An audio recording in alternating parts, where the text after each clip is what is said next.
Hello friends, आज हम देखेंगे कि कैसे हम अपनी रिक्वेस्ट के साथ टोकन को अटैच करके रिक्वेस्ट को ऑथराइज करा सकते हैं। तो देखते रहिए इस वीडियो को।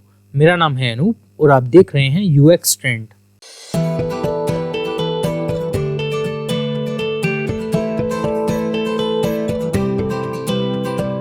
वेलकम बैक दोस्तों, आज हम देखेंगे कि कैसे हम अपनी रिक्वेस्ट के साथ टोकन को अटैच करके भेजते हैं। तो जिससे क्या होता है कि हमारी रिक्वेस्ट ऑथराइज हो जाती है और उस रिक्वेस्ट का डेटा हमें मिल जाता है। अब इसकी हमें जरूरत क्यों पड़ती है, तो हम इसको देखते हैं।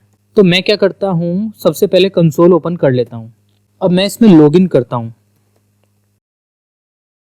अब दोस्तों आपने देखा हमारा सक्सेसफुल लॉगिन हो गया। तो क्या हुआ, लॉगिन के बाद हम आ गए डैशबोर्ड पेज पे। यहाँ पे सारा लॉगिन के बाद की चीजें हमें दिख रही हैं। पर अब आप यहाँ पे देखेंगे कि डैशबोर्ड पेज का जो डेटा है वो यहाँ पे नहीं आया, जबकि हमने ऑलरेडी इस डेटा को गेट करने की रिक्वेस्ट की हुई है। और अगर आप यहाँ पे देखेंगे तो ये क्या है, हमारा EMP डेटा 2 यानी कि एम्प्लॉय डेटा। तो ये जो एम्प्लॉय डेटा जेसन है, इसकी जो रिक्वेस्ट है यहाँ पे परमिशन डिनाइड आई है और इसका स्टेटस क्या है, ये अनऑथराइज है। तो ये रिक्वेस्ट हमारी अनऑथराइज है। अब ऐसा क्यों है, जबकि हम लॉगिन भी कर चुके हैं। तो अब ये रिक्वेस्ट का डेटा हमें मिलना चाहिए था, पर हमें मिला नहीं है। अब ऐसा यहाँ पे इसलिए है क्योंकि हम लॉगिन तो हो गए हैं, पर लॉगिन के बाद भी जो हमने रिक्वेस्ट की है इस डेटा के लिए, तो फायरबेस हमारी रिक्वेस्ट को ऑथराइज नहीं कर पा रहा। तो मतलब क्या है कि फायरबेस को ये पता नहीं चला कि ये रिक्वेस्ट हमने लॉगिन करने से पहले भेजी थी या लॉगिन करने के बाद भेजी है। अब क्योंकि ये हमारा एक सिक्योर पेज है और ये डेटा भी सिक्योर है, तो ये तभी दिखेगा जब यूजर लॉगिन करेगा, उसके बाद ही ये डेटा दिखेगा। पर अब हम ये फायरबेस को कैसे इन्फॉर्म करें कि हम लॉगिन कर चुके हैं। तो उसके लिए हमें क्या करना पड़ेगा, हम जो रिक्वेस्ट भेज रहे हैं हमें अपनी उस रिक्वेस्ट को मैनिपुलेट करके भेजना पड़ेगा, ताकि फायरबेस उस रिक्वेस्ट को पहचान सके कि ये रिक्वेस्ट लॉगिन के बाद आई है। और वो कैसे होगा, हम उसमें अपना एक टोकन अटैच करके भेजेंगे, जो कि टोकन हमें लॉगिन के बाद मिला है। तो जो टोकन हमें लॉगिन करने के बाद मिला है, वो अगर हम अपनी इस रिक्वेस्ट में अटैच करके भेजेंगे तो फायरबेस हमारी रिक्वेस्ट को पहचान जाएगा कि ये रिक्वेस्ट लॉगिन करने के बाद आई है। तो इसीलिए हम रिक्वेस्ट में टोकन को अटैच करते हैं। अब दोस्तों जैसा आप यहाँ पे देख रहे हैं ऊपर, जब हमने लॉगिन किया तो उसका रिस्पॉन्स क्या आया, ये काइंड रिस्पॉन्स आया। इसमें हमें क्या क्या मिला, ये सब चीजें मिली और इसके साथ एक ID टोकन मिला।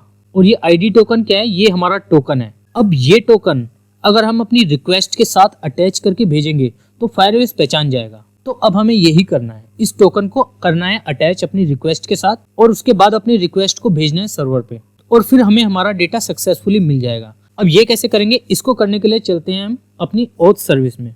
अब दोस्तों आप यहाँ देख रहे थे, एक हमने सब्जेक्ट बनाया था यूजर नाम से, और इस यूजर सब्जेक्ट में हम इमिट कर रहे थे ऑथेंटिकेटेड यूजर का डेटा। और इस डेटा में क्या क्या था, ईमेल, यूजर ID, टोकन और एक्सपायर इन, ये सब है इस यूजर के सब्जेक्ट में।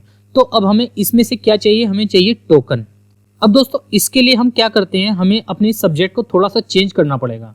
हम यहाँ सब्जेक्ट नहीं बल्कि बिहेवियर सब्जेक्ट यूज करेंगे। अब क्योंकि बिहेवियर सब्जेक्ट में हमारे पास एक इनिशियल वैल्यू भी होती है, तो उसका इमीडिएट एक्सेस उसको मिल जाता है जो उस सब्जेक्ट को सब्सक्राइब करता है। तो अब हम क्या करते हैं, इस सब्जेक्ट को पहले रिप्लेस करते हैं बिहेवियर सब्जेक्ट से।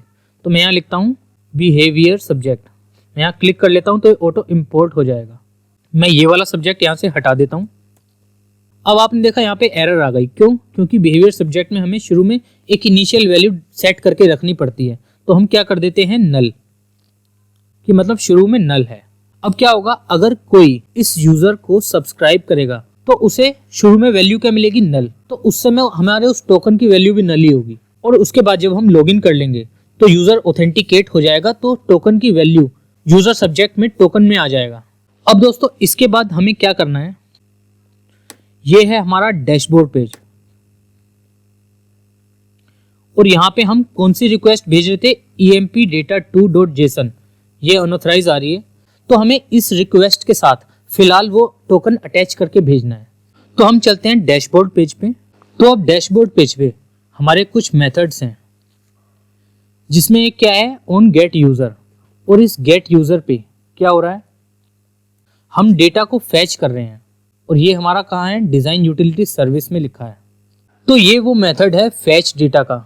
यहाँ पे हम डेटा गेट कर रहे हैं EMP डेटा 2.json API से। अब हमें इस रिक्वेस्ट में वो टोकन अटैच करना है। तो हम क्या करते हैं, सबसे पहले ओथ सर्विस को यहाँ इंजेक्ट करते हैं।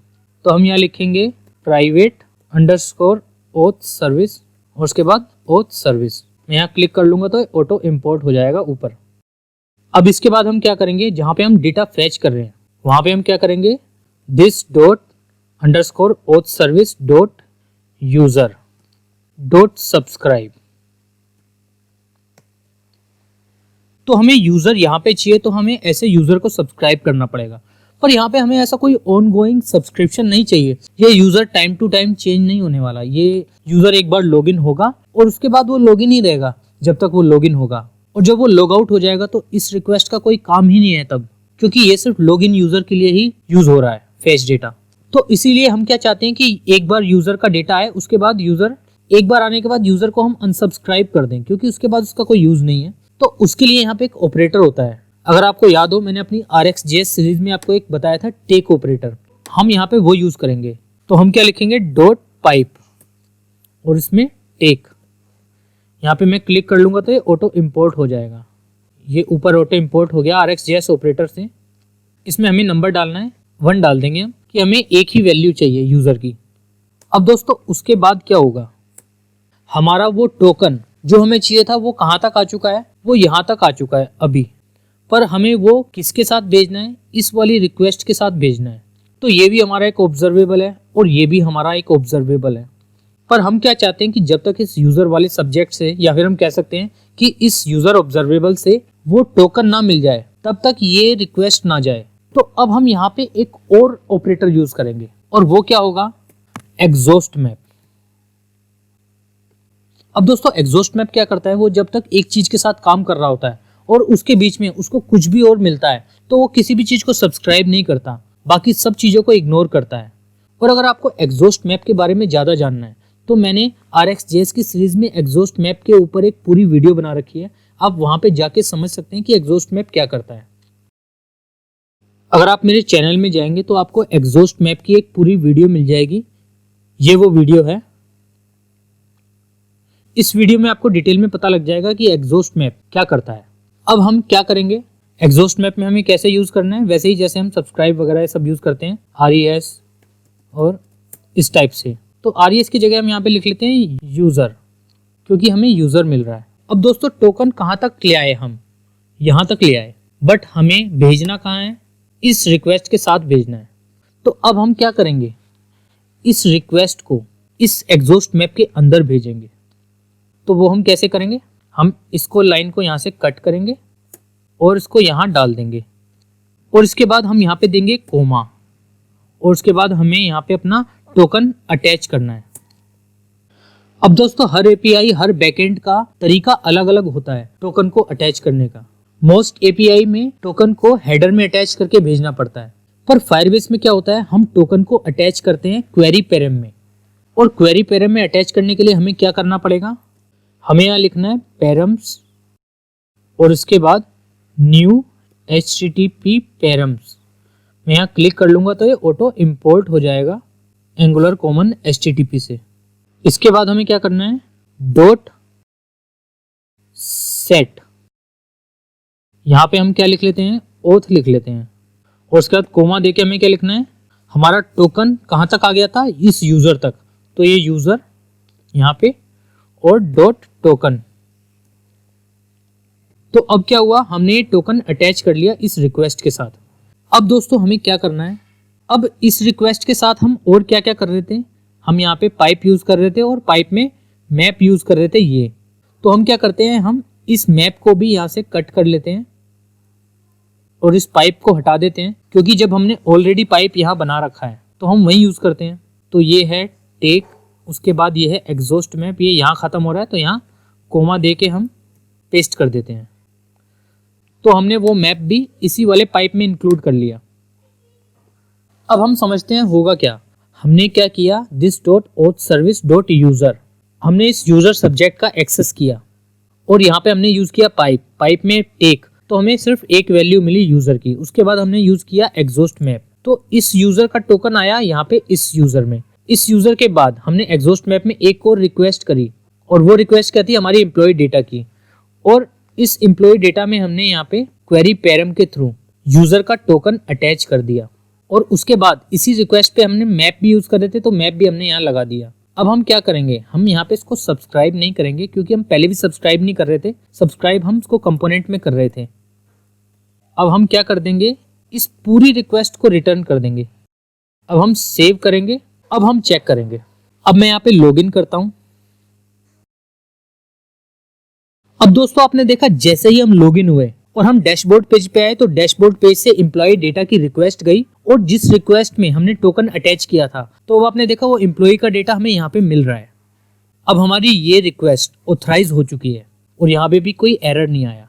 तो दोस्तों इस टाइप से हम टोकन को अटैच करके भेजते हैं अपनी रिक्वेस्ट के साथ, तो वो हमारी रिक्वेस्ट ऑथराइज मानी जाती है और ये माना जाता है कि ये यूजर ऑथेंटिकेट है, तभी इस यूजर की तरफ से ये ऑथराइज रिक्वेस्ट आई है। और अगर हम चल के देखें इसके नेटवर्क टैब में, मैं इसको बड़ा कर देता हूं, यहाँ पे आप देखेंगे EMP डेटा 2 दिख रहा है, एक इसकी रिक्वेस्ट गई है। मैं इस पे क्लिक करता हूं, यहाँ पे हम हेडर में चलते हैं। अब इस रिक्वेस्ट में आप यहाँ पे देखेंगे EMP डेटा 2.json, इसके बाद क्या लगा हुआ है, क्वेश्चन मार्क के बाद क्या है, ओथ, और ये ओथ हमने कहाँ लगाया था, यहाँ पे, ये वही ओथ है। और इसके बाद क्या है, ये EYJ, ये क्या है, ये हमारा टोकन है। इस टोकन को हमने अटैच करके भेजा है। और अगर हम कंसोल में देखेंगे तो जो हमें काइंड रिस्पॉन्स आया था उसमें भी यही टोकन आया था, तो ये वही टोकन है। तो इस तरह से हमने टोकन को अटैच करके भेजा और वो हमारी रिक्वेस्ट ऑथराइज हो गई। तो दोस्तों इस तरीके से आप कर सकते हैं अपने टोकन को अटैच अपनी रिक्वेस्ट के साथ। अब मैं वापस चलता हूँ कंसोल में, इसको मैं क्लियर कर लेता हूँ। अब दोस्तों मैं क्या करता हूँ, एक न्यू एम्प्लॉय ऐड करता हूँ, मैक्स नाम दे देता हूँ। अब मैं सबमिट करता हूँ तो आपने देखा ये जो रिक्वेस्ट गई ये भी अनऑथराइज है। तो अब हमें क्या करना पड़ेगा, इस रिक्वेस्ट के साथ भी यही सारा काम करना पड़ेगा, इसी तरह से टोकन अटैच करना पड़ेगा और हमारी जितनी भी रिक्वेस्ट होंगी हमें उन सब के साथ यही करना पड़ेगा, हमें उन सब के साथ टोकन अटैच करके भेजना पड़ेगा, तभी वो रिक्वेस्ट सक्सेसफुली जाएंगी, वरना वो रिक्वेस्ट अनऑथराइज रहेंगी। अब जैसे हमने यहाँ पे auth service.user.pipe ये सब कर रखा है, टोकन अटैच कर रखा है, ये हमें कहाँ करना पड़ेगा, सेव डेटा। तो इस रिक्वेस्ट से क्या हो रहा है, एम्प्लॉय हमारा ऐड हो रहा है, तो हमें वो सारा काम यहाँ भी करना पड़ेगा। तो हमें यही सब उठा के यहाँ भी इसी टाइप से लगाना पड़ेगा, और मतलब जो काम हमने वहाँ किया है वो हमें सारा यहाँ भी करना पड़ेगा। पर दोस्तों हम ये सारा काम सारी रिक्वेस्ट के साथ कैसे करेंगे, क्योंकि हमारी ऐप में तो कई सारी रिक्वेस्ट होंगी जो जाएंगी। तो अगर हम हर एक रिक्वेस्ट में इसी तरह से टोकन अटैच करके भेजेंगे तो ये तो हमारे लिए बहुत इनकन्वीनियंट रहेगा। तो इसी के लिए हम नेक्स्ट वीडियो में देखेंगे इंटरसेप्टर। दोस्तों अगर आपको मेरी ये वीडियो पसंद आई हो तो आप इस वीडियो को लाइक करें और शेयर करें, और आप UX ट्रेंड को फेसबुक, ट्विटर और इंस्टाग्राम पे भी फॉलो कर सकते हैं। दोस्तों अगर आप न्यू हैं मेरे चैनल पे तो प्लीज मेरे चैनल को सब्सक्राइब करें। Thanks for watching, see you in next video. अगर आपको मेरी ये वीडियो पसंद आई है तो इस वीडियो को लाइक कीजिए और सब्सक्राइब कीजिए मेरे चैनल UX ट्रेंड को, ताकि मेरी नेक्स्ट टेक्नोलॉजी वीडियो का अपडेट आपको मिल सके।